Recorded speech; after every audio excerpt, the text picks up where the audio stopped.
नमस्कार दोस्तों, मैं हूं गौरव रैना और पॉलिटिक्स अनप्लग के इस नए एपिसोड में एक बार आपका फिर से स्वागत है। आज इस एपिसोड में हम बात करेंगे 2022 के उत्तर प्रदेश के विधानसभा चुनावों के विषय में और बात करेंगे उस विषय की कि क्यों ये जो 2022 का उत्तर प्रदेश का विधानसभा चुनाव है ये प्रधानमंत्री नरेंद्र मोदी के लिए एक बहुत ही अहम चुनाव है। इसको समझने के लिए थोड़ा हमें इतिहास में जाना पड़ेगा। यहाँ मैं बात कर रहा हूँ सन 2012 की, जब हमारे जो अब के प्रधानमंत्री हैं नरेंद्र मोदी, वो भारतीय जनता पार्टी के प्रधानमंत्री पद के उम्मीदवार तब घोषित नहीं किए गए थे। तो जो 2012 का गुजरात का विधानसभा चुनाव था वो बहुत ही अहम चुनाव था प्रधानमंत्री नरेंद्र मोदी के लिए, क्योंकि यदि वो उस चुनाव में एक सम्मान पूर्वक जीत अर्जित नहीं करते गुजरात विधानसभा चुनाव में, तो निश्चित तौर पर उनको प्रधानमंत्री पद का जो उम्मीदवार बनाने की आवाजें उठ रही थी संगठन के द्वारा, पार्टी कार्यकर्ताओं के द्वारा, क्योंकि उनका नाम जो था पार्टी कार्यकर्ताओं के अंदर एक जोश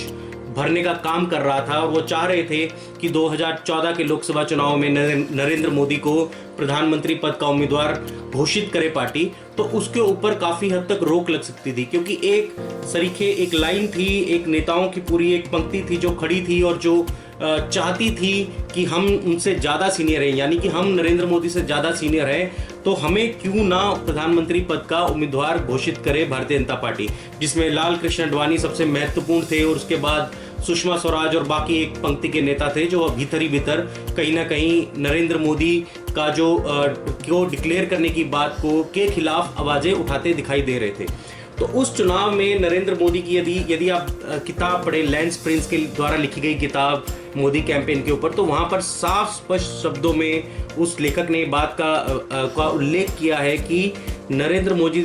स्वयं भी ये जानते थे कि 2012 का जो चुनाव होगा, यदि वो उसको जीत जाते हैं, एक अच्छी जीत अर्जित कर लेते हैं गुजरात के विधानसभा चुनाव में, तो 2014 का लोकसभा चुनाव है वो उनके लिए कोई बहुत बड़ी मुश्किल नहीं होगा और उसको आसानी से क्लियर कर जाएंगे और बीजेपी जो है वो सत्ता में आ सकती है। तो उसी प्रकार से अब हम जब बात कर रहे हैं 2022 के उत्तर प्रदेश के विधानसभा चुनावों के विषय में, तो ये जो चुनाव है ये काफ़ी हद तक एक महत्वपूर्ण रोल प्ले करेंगे 2024 के लोकसभा चुनावों की यदि हम बात करें, क्योंकि 2022 में यदि भारतीय जनता पार्टी उत्तर प्रदेश में एक सम्मान पूर्वक जीत अर्जित नहीं कर पाती है, यदि मैं कहूं कि उनकी सीटों में काफ़ी गिरावट दर्ज की जाती है, तो यहाँ पर दो जगह पर चोट लगेगी। एक तो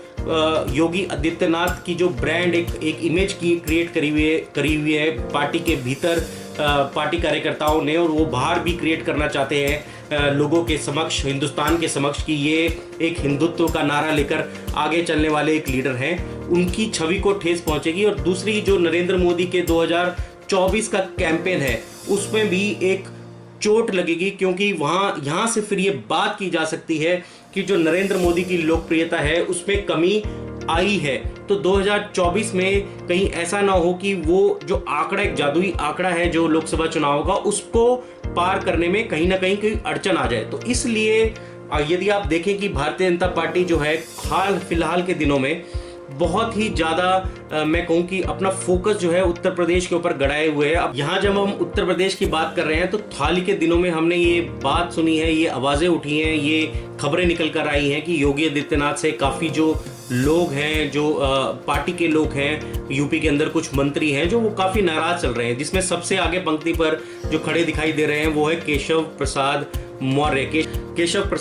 जो कि 2017 के विधानसभा चुनावों के दौरान पार्टी के अध्यक्ष थे। तो वो सोच रहे थे काफ़ी हद तक कि मुझे मुख्यमंत्री बनाया जाएगा जब पार्टी ने जीत अर्जित की, एक बहुत बड़ी जीत अर्जित की उत्तर प्रदेश के विधानसभा चुनाव में 2017 में, किंतु केशव प्रसाद मौर्य को मुख्यमंत्री नहीं बनाया गया और उन्हें उप मुख्यमंत्री के पद से ही संतोष करना पड़ा और कोई बहुत महत्वपूर्ण विभाग भी उन्हें नहीं दिए गए। यदि हम बात करें योगी आदित्यनाथ के विषय में, मुख्यमंत्री के विषय में, तो योगी आदित्यनाथ ने गृह मंत्रालय तो रखा ही अपने पास, जो बहुत ही महत्वपूर्ण विभाग होता है किसी भी राज्य के लिए, उसके साथ 66 के करीब विभाग जो है वो योगी आदित्यनाथ ने स्वयं संभाले हुए हैं। तो यहाँ से आप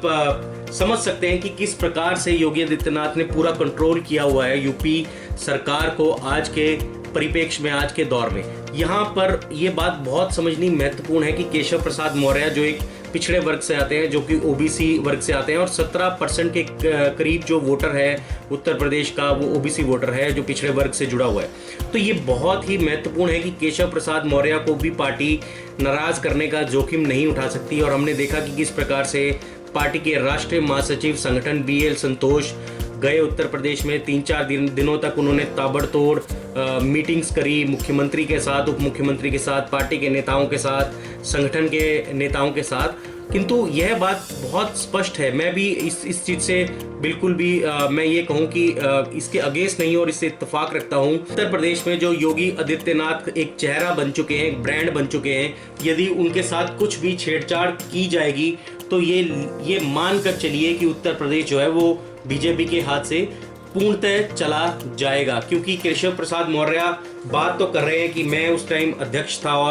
और जो ओबीसी वोटर है, जो पिछड़ा वर्ग का वोटर है, 17% जो वोट है, काफ़ी हद तक वो बीजेपी की तरफ लाने में उन्होंने काम किया है। किंतु मैं ये बिल्कुल साफ स्पष्ट कर दूं कि उत्तर प्रदेश में जो अभी के समय में यदि कोई नेता है जिसके नाम पर जनता वोट डालेगी तो वो हैं योगी आदित्यनाथ, और पार्टी इसको भली भांति समझती है। यदि हम BL संतोष के विषय पर भी बात करें, जब वो उत्तर प्रदेश में गए तो जब उन्होंने मीटिंग्स करी तो रात के समय में उन्होंने ट्वीट डाला और उन्होंने तारीफ करी योगी आदित्यनाथ की कि किस प्रकार से उन्होंने कोविड की महामारी के दौरान कार्य किया। तो ये स्पष्ट संदेश था उन नेताओं के लिए जो जिनके अंदर थोड़ा सा भी असंतोष था कि योगी आदित्यनाथ जो है वो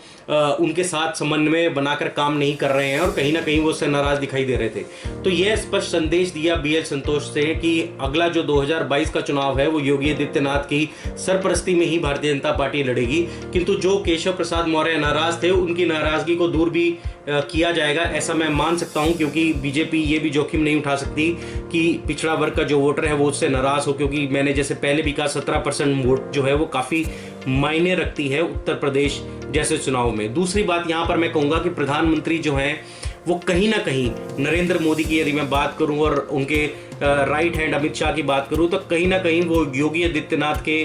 पर कतरना चाहते हैं। और इसी के उल्लेख में एक बात है कि प्रधानमंत्री के जो एक बहुत खास ब्यूरोक्रेट रहे हैं अरविंद शर्मा, जिन्होंने बनारस में भी काफ़ी काम किया, और बनारस मॉडल की यदि आप देखें तो प्रधानमंत्री नरेंद्र मोदी ने भी तारीफ करी। और इनफैक्ट बात करूं तो योगी आदित्यनाथ ने भी अपने भाषण में और अपने स्टेटमेंट्स में अरविंद शर्मा की बनारस के मॉडल की तारीफ करी, किस प्रकार से उन्होंने कोविड के ऊपर कंट्रोल पाया बनारस में।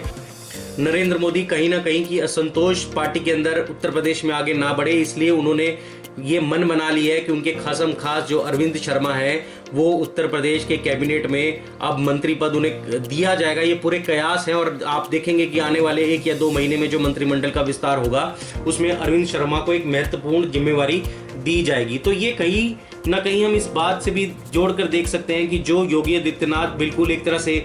फ्री हैंड होकर काम कर रहे थे उत्तर प्रदेश में, तो उसके ऊपर थोड़ा सा रोक लगाने का भी ये एक कदम उठाया गया है। क्योंकि यदि आप इस प्रकार से काम करते रहेंगे और पार्टी के कुछ जो नेता अभी दबी आवाज़ में योगी आदित्यनाथ के खिलाफ बोल रहे हैं उत्तर प्रदेश में, तो हो सकता है कि आने वाले टाइम में ये काफ़ी आवाज़ें मुखर ना हो जाएं। तो इसको रोकने के लिए पार्टी ऐसा कदम उठाना चाहती है। इसको लेकर योगी आदित्यनाथ बिल्कुल खुश तो नहीं होंगे, किंतु पार्टी के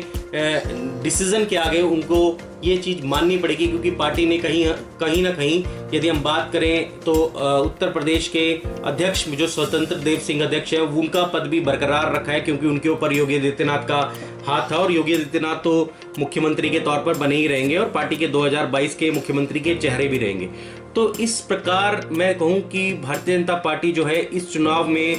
बिल्कुल अपना सब कुछ झोंकना चाहती है उत्तर प्रदेश के चुनाव में, क्योंकि ये काफ़ी हद तक 2024 के लोकसभा चुनावों का रास्ता साफ करेगा। इसलिए पार्टी का पूरा फोकस यदि आप देखें तो ये कहना गलत नहीं होगा कि कोविड काल के दौरान भी पार्टी ने ताबड़तोड़ मीटिंग्स चालू कर दी उत्तर प्रदेश के चुनावों की तैयारियों को लेकर। यदि हम बात करें समाजवादी पार्टी के विषय में, तो समाजवादी पार्टी 2017 की तरह आप कांग्रेस से गठबंधन कर चुनाव नहीं लड़ेगी, ये अखिलेश यादव जो है स्पष्ट कर चुके हैं। और बहुजन समाज पार्टी कहीं भी कंपटीशन में दिखाई नहीं दे रही है। तो यदि ये पार्टियां बिल्कुल अपने आप में अकेले चुनाव लड़ेंगी तो भारतीय जनता पार्टी को इसका फायदा होगा। किंतु दूसरी बात मैं यहाँ पे कहूँगा कि काफ़ी हद तक यदि हम कहें तो कोविड काल के दौरान जो मृत्यु हुई, जिस प्रकार से लोगों ने झेला, जिस प्रकार से दिक्कतें आई मेडिकल सुविधाओं में या बाकी ज़रूरत की चीज़ों में जो प्रॉब्लम हुई, उसका भी काफ़ी हद तक उत्तर प्रदेश के विधानसभा चुनाव में असर देखने को मिलेगा। इससे भी इनकार नहीं किया जा सकता। यदि आप हाल फिलहाल के सर्वेज में भी देखें तो कहीं ना कहीं प्रधानमंत्री मोदी की जो लोकप्रियता है उसमें हर सर्वे में कमी आई है। जिस प्रकार से इन्होंने कार्य किया ऐसी विपदाओं के दौरान, तो उससे लोग काफ़ी हद तक संतुष्ट नहीं दिखाई दिए। तो लोकप्रियता में कमी आने का मतलब यही है कि ये जो वोटों में तब्दील होनी थी परसेंटेज, उसमें कमी आएगी। तो ये देखना बहुत महत्वपूर्ण होगा कि कितने प्रतिशत जो लोग हैं वो इस मुद्दे को लेकर भारतीय जनता पार्टी के खिलाफत में वोट डालेंगे, और यदि वो खिलाफत में वोट डालेंगे तो क्या वो अखिलेश यादव को एक ऑप्शन के तौर पर लेंगे, क्योंकि कांग्रेस जो है वो उत्तर प्रदेश में काफ़ी हद तक बिल्कुल भी स्ट्रांग नहीं है। तो कहीं बात करें कंपटीशन की, तो कांग्रेस तो बिल्कुल वहाँ पर कभी के समय तक यदि देखें तो खड़ी दिखाई नहीं दे रही है। प्रियंका गांधी ने काफ़ी काम किया उत्तर प्रदेश में और काफ़ी मेहनत भी कर रही हैं, किंतु यदि आप पार्टी की एक बात करें, पार्टी के विषय में बात करें तो 20, 25, 30 सालों से यदि पार्टी किसी प्रदेश से कंपटीशन से बाहर हो जाए तो उसको एकाएक आप वापस कंपटीशन में लाकर खड़ा नहीं कर सकते। तो वही बात उत्तर प्रदेश के बारे में यदि मैं बात करूं कांग्रेस के विषय में, तो वो कांग्रेस अभी कंपटीशन हाल फिलहाल के दौर में कंपटीशन से बाहर है। तो यदि भारतीय जनता पार्टी का मेन मुकाबला देखा जाएगा 2022 के चुनाव को लेकर, तो वो मुकाबला अखिलेश यादव और योगी आदित्यनाथ के बीच में देखा जाएगा, क्योंकि अखिलेश यादव स्वयं एक चेहरा है समाजवादी पार्टी का मुख्यमंत्री पद के लिए उत्तर प्रदेश के विधानसभा चुनावों में, जिस प्रकार से योगी आदित्यनाथ जो है वो बीजेपी का एक चेहरा है। तो मैं सिंपल शब्दों में ये बात करूं तो ये बिल्कुल स्पष्ट बात है कि जो 2022 का विधानसभा का चुनाव है उत्तर प्रदेश का, वो अखिलेश यादव बनाम योगी आदित्यनाथ होगा। अब ये जनता के ऊपर है, वो दोनों में से किसको चुनती है, और क्या कोविड का जो महामारी के समय में जनता ने जो दिक्कतें उठाई हैं या जो मौतें हुई हैं, जितनी बातें निकल कर आई कि पंचायत के चुनावों में भी कोविड के दौरान कम से कम 500 या 700 जो टीचर थे जिनकी चुनाव में ड्यूटी लगी थी उनकी मृत्यु होगी, क्या ये सही मायने में कोई मुद्दा बन पाएगा, या फिर उत्तर प्रदेश का जो चुनाव है वो हिंदू मुसलमान कर